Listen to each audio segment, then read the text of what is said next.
أعوذ بالله من الشيطان الرجيم بسم الله الرحمن الرحيم ألف لام ميم غلبت الروم في أدنى الأرض وهم من بعد غلبهم سيغلبون في بضع سنين لله الأمر من قبل ومن بعد ويومئذ يفرح المؤمنون بنصر الله ينصر من يشاء وهو العزيز الرحيم. Allah subhanahu wa ta'ala says, Aleph Lam Mim, the Romans have been defeated in the lowest land, but they, even after this defeat of theirs, will soon be victorious. Within a few years' time, with Allah is the command in the past and in the future, and on that day shall the believers rejoice. With the help of Allah, He gives victory to whom He will, and He is exalted in might, most merciful.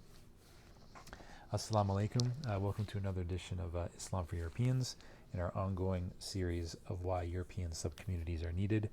And reason number 8 is a positive European Muslim identity. Okay, so we all see what's going on in the news right now in 2020 over the last couple of months.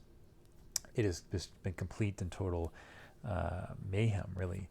And this has been a series of events that have been boiling over the last couple of years, especially at the university level, with the rise of deconstructionist ideology, where we're basically just taking down the West. Defunding calls for defunding the police, having the statues torn down, and just in Montreal, which I never thought would happen, the statue of John A. Macdonald was taken down. So the whole concept of Western civilization we see burning down to the ground right before our very eyes.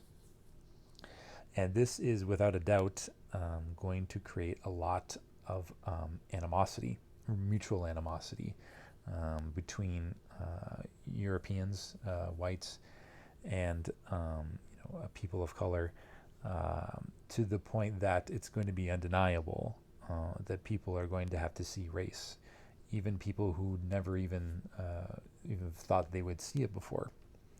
And we can see with the book White Fragility, which has come out, which is a recent bestseller, that you as a white person, if you do not believe in racial identity, and you don't believe with the concepts of Robin DiAngelo's book, you yourself are a perpetrator of white fragility. So it's sort of like a double bind. So they're almost forcing people to be drawn into this us versus them, white versus non-white conflict. And this is really sad to see, but it's it's inevitable, and we're going to see this at the secondary education level, the tertiary level of education, in the workforce, and especially I'm going to focus on the youth here. If you take a look at youth, they're always looking for a group or something to latch on to, because especially in 2020, technology is just absorbing every day of their lives, every minute. You can't look one way or the other without seeing a screen.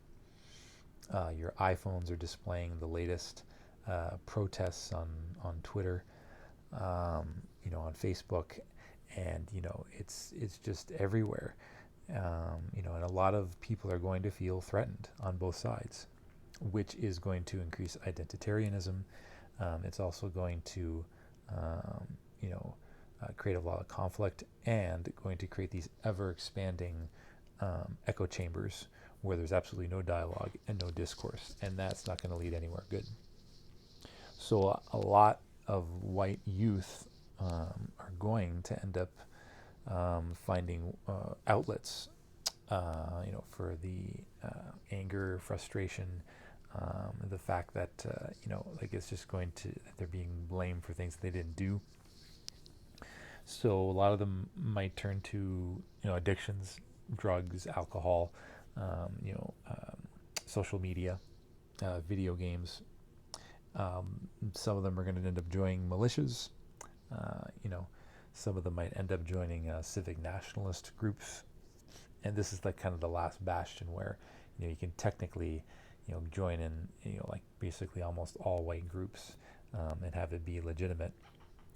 But still, those groups tend to be the most antagonistic, toward Islam and Muslims in general.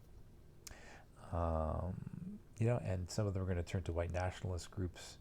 So, and on the other side of the spectrum, especially, when it comes to the Muslim community, and, it's really sad to see, but they're going to become more and more isolated and felt like they're threatened and feel the need to, ally with all these other groups such as the Black Panthers and, Black Lives Matter. And this is going to create such a chasm where it's going to be very rare that any white person is going to convert to Islam, and B, end up joining a Muslim community. So it's almost like completely switching sides, a total shift, going renegade, if you will, and, completely switching teams. And, Islam was never really about that. When, Islam spread throughout the world, as you can see, people were allowed to keep their culture, their traditions, their cuisine, their dress. And, because of the reality of multiculturalism, there's this sense that Muslims feel like they need to fit in, especially the youth. But that's going to become more and more difficult as the media keeps pumping this war that's just going to get worse and worse. So, in short, a lot of whites are going to channel this identitarianism in a really negative way, and be in completely all white groups and completely shut themselves off because they're going to feel threatened, and it's going to become an echo chamber. And this is something that is going to end up being very toxic. But what we're suggesting is that we offer Islam and the Muslim way of life as an outlet where white Muslims from the same background can study Islam and follow it, as a group, and give them a positive identity where they're getting back to their cultural traditions. They're working towards things that will help them in a positive way, staying away from drugs and alcohol and pornography, and working towards getting job skills,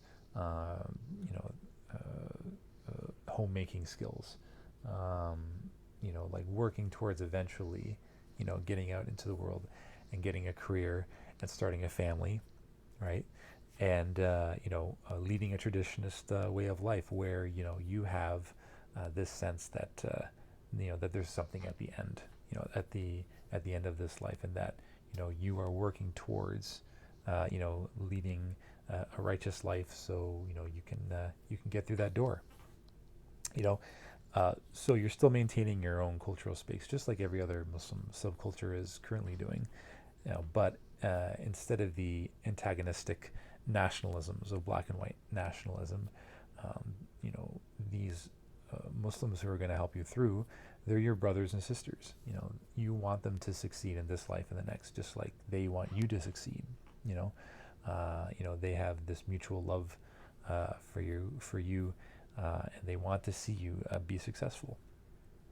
And if all that takes is feeling comfortable in your own skin, and being a role model to other white people, where they can look up to you and just go, wow, you got your act together, you're not engaging in all this debauchery and addictions, and you're actually an upright person, and you actually have support from these non-whites who I thought were supposed to hate our guts absolutely.